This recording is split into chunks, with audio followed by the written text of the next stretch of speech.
Good evening, everybody. Welcome back to the Commentary Position Podcast, episode 7. As always, my name is PTP or Percy, whichever you prefer.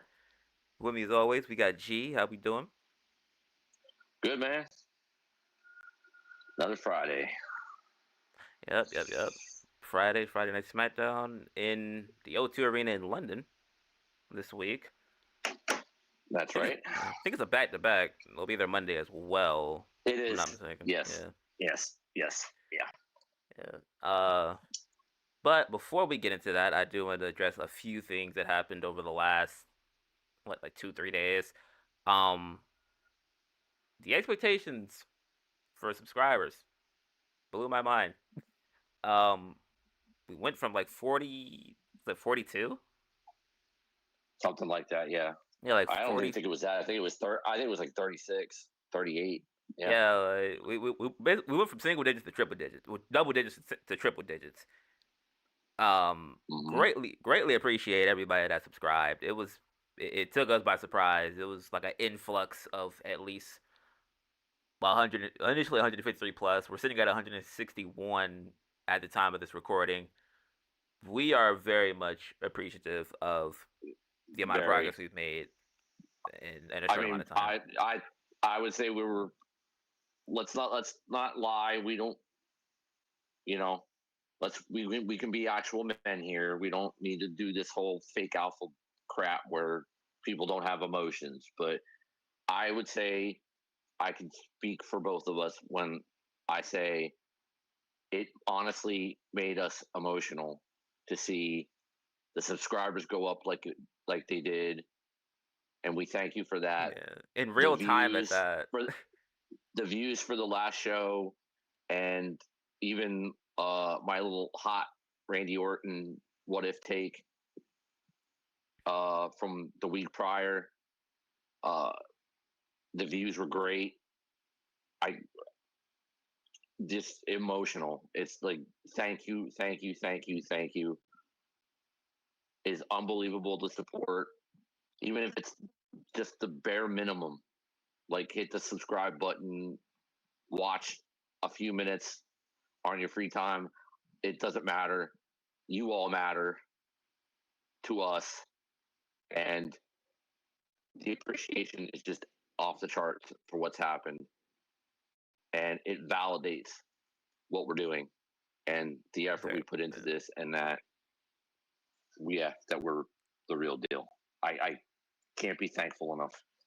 Yeah, and of course, obviously, when you see a rise like that, we obviously take note of, you know, what you guys could potentially be looking or expecting out of the channel moving forward. So, if anything, we have a lot of things. Obviously, I mean, it seems like people love the what if videos. So that thing is still doing really well. Of course, obviously, we're still gonna give you guys like the short form content like we have been for the past 3 weeks. So nothing to worry about with that. Oh, of course, of Um, course. but yeah, like of course, obviously more companies to cover. Obviously, I mean, we know AEW has their pay per view coming up. Shoo, I might just start doing Evolve content on Wednesdays. I don't know. Like it's the door is open to a lot of different things. So once again, appreciate that a lot.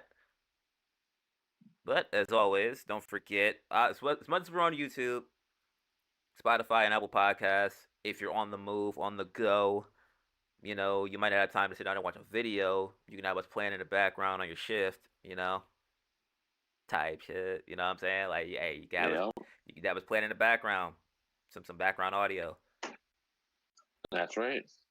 Yeah, and yeah. So if there's anything, let's jump right into it. Cody Rhodes opened the show. I didn't really remember what he said in the beginning before Orton came out, so I might have glossed past that part. He more or less says that he said that he looked at the WrestleMania sign, and he's going to be facing John Cena, and Cena trying to break the record. Hmm. But and then basically said on Monday he's going to be in that ring with John Cena in the same arena. That was pretty much it. Yeah, and then Which it, which is true. I So was about to short say, and sweet. basically foreshadowing the well, the opener for next week. I'm pretty sure they're opening. They've been opening the past I'm 2 sure weeks, so if Cena's got to fly out, I'm sure that yeah they'll open. yeah, Hmm. definitely. So then Orton comes out. You know, obviously the England crowd was a little up and down tonight, if I had to say. Sometimes they were like very, very interactive, and then certain times they were just kind of bored, or they just weren't as invested as they were in other people, which is fair. But That's accurate. yeah, but I feel like England Yeah. was definitely the more picky out of the European tour crowd so far. Which I mean, they're not hard to impress, but they usually have like they know who they like when they show up. So Yep. Yeah, they do. yeah, and they do get wrestling more often than I'd probably say like maybe a France or like a Italy, like on a consistent basis, like big arena type thing. I think they get more wrestling than any Uh, other of the European oh places. yeah. So Yeah. Yeah. they're comfortable with that. And realistically before um before the Netflix deal, some of these countries didn't really get much access to WWE Yeah, if TV at anything, all, yeah, much less live shows. So now that they're getting more access, I'm sure they're going to be a lot more even in more tune. wild. Yeah, Yeah. but then we had Randy Orton come out and more or less not really too much in the beginning. He kind of just ran down. Of course, like they obviously have a lot of history together.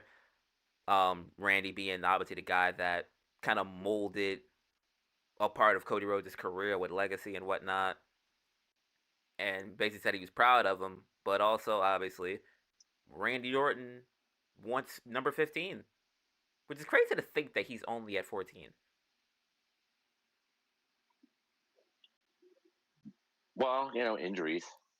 Yeah, definitely injuries like stalled a couple of reigns that he could have had in between. I feel like he would have been at 15 by now if he didn't have that back injury. Plus he, he had, Oh, the hiatus too you from the know, company.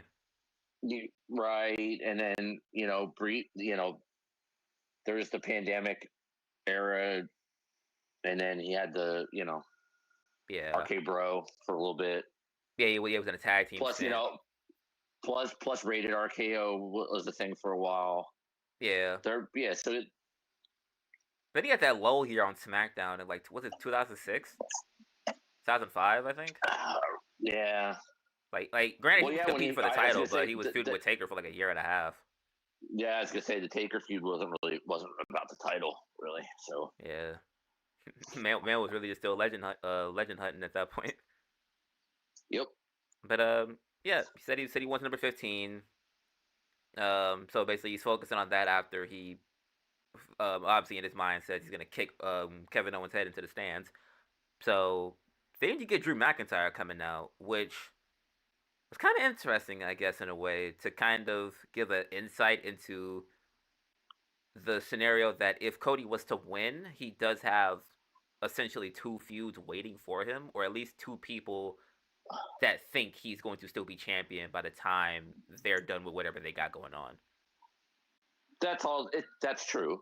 And I also put it's also a foreshadow of even if they think even if he doesn't have the title, him and Randy are gonna feud. This is more foreshadowing to it because he said the same thing basically. Like, I'm not gonna kick you in the balls. I'm gonna tell you to your face. So kind of like Punk did, basically like similar in the sense that like I'm not gonna do it behind your back. I'm gonna do it to your face. Yeah, nothing backhand is going to happen here. It's just going to be man to man, and whoever wins wins at that point. Whether he actually like just RKO's him to his whether he lives up to his word or not, but Yeah, who knows at that point? he's basically saying he's not going to like attack him from behind or kick him in the balls or whatever it is. Basically, when he turns on him, he's going to just turn on him. Yeah, More kind of more foreshadowing. yeah. Same thing as Punk. Like, oh well, Punk kind of said the same thing. What does that mean?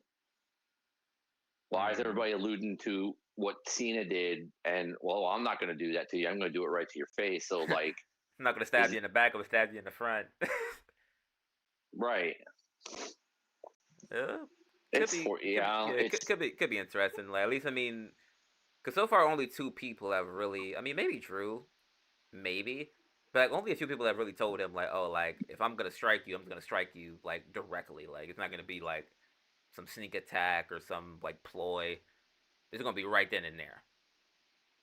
well, Drew just basically says that to every. Drew says that to everybody. But in this, in the like Punk and Orton case, it's could it be foreshadowing Yeah, could for be. could it be foreshadowing for WrestleMania? Because I have put that out there that what if Cena's not going to be alone? What if The Rock's plan is he's got somebody else, or that Cena's not actually his chosen guy? Uh, I mean, there's a scenario where Punk could be the chosen guy, and I will get more into that possibly when we get to the end. But I also have the scenario up where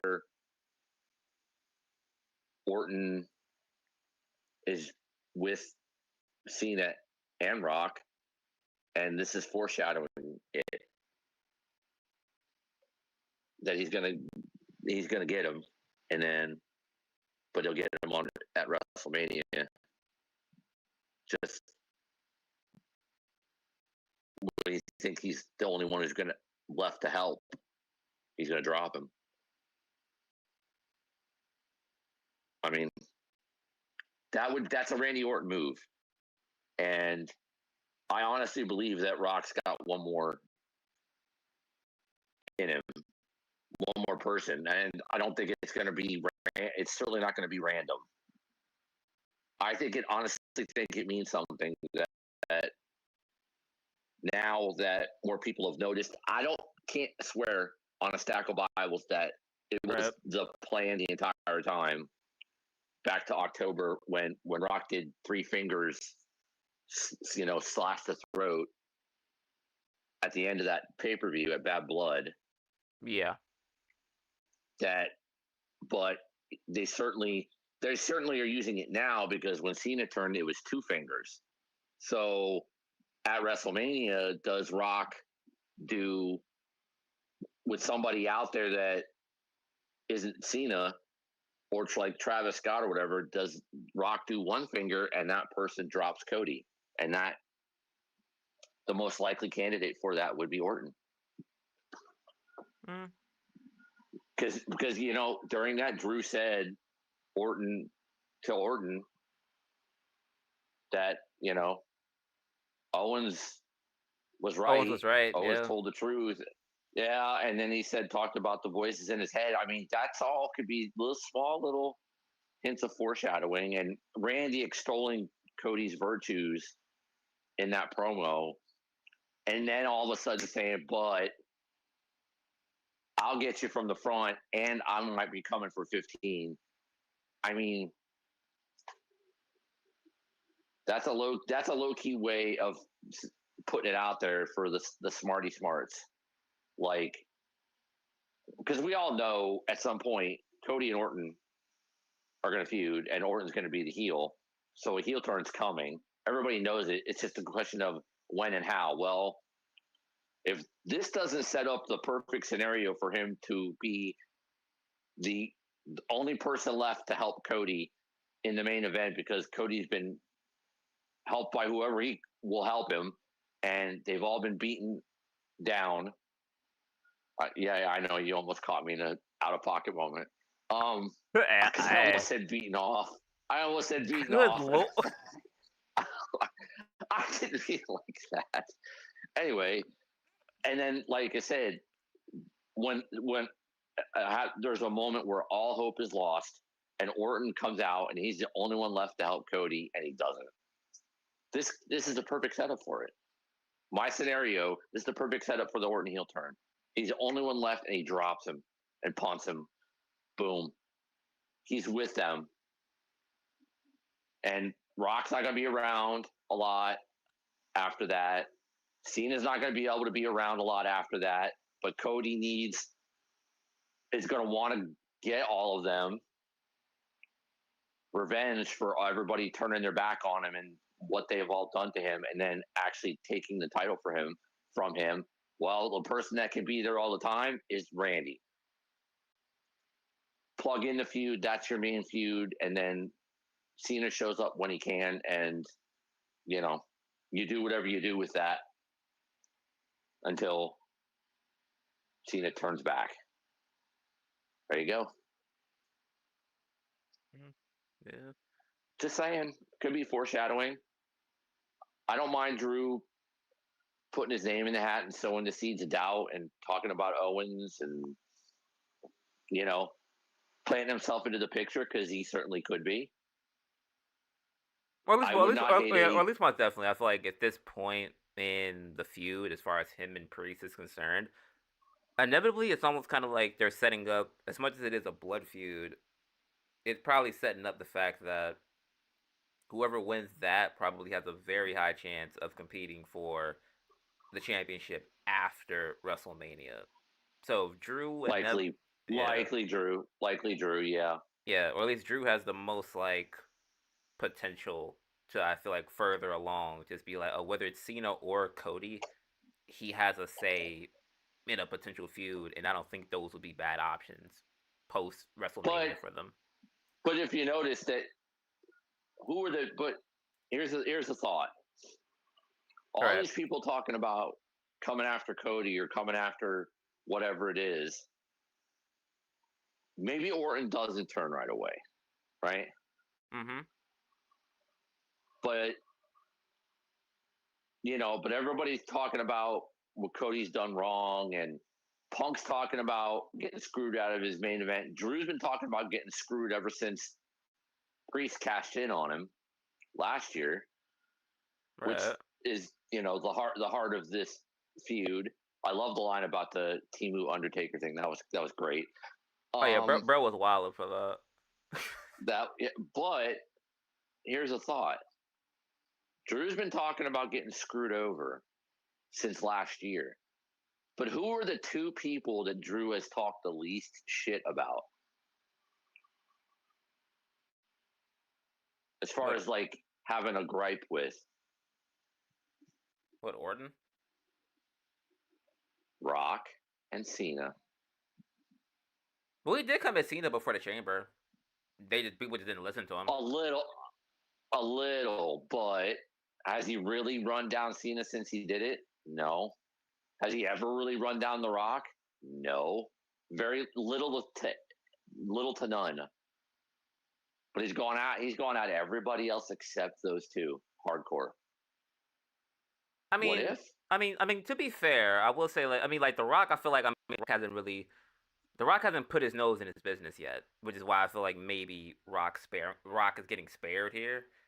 But I feel like when he went at Cena before the heel turn happened, that was probably that was kind of some harsh stuff he did when he kind of sat on the announce table, and because I feel like most of his promo was That's about Cena. that's But true, but I think with uh with Cody winning last year with the bloodline and Rock being involved in all yeah, that, and Drew still hates the bloodline and still wants to take the bloodline out, including Solo and Roman. Rock was involved in that in some way, shape, or form. You would think he would be a target, but he isn't really.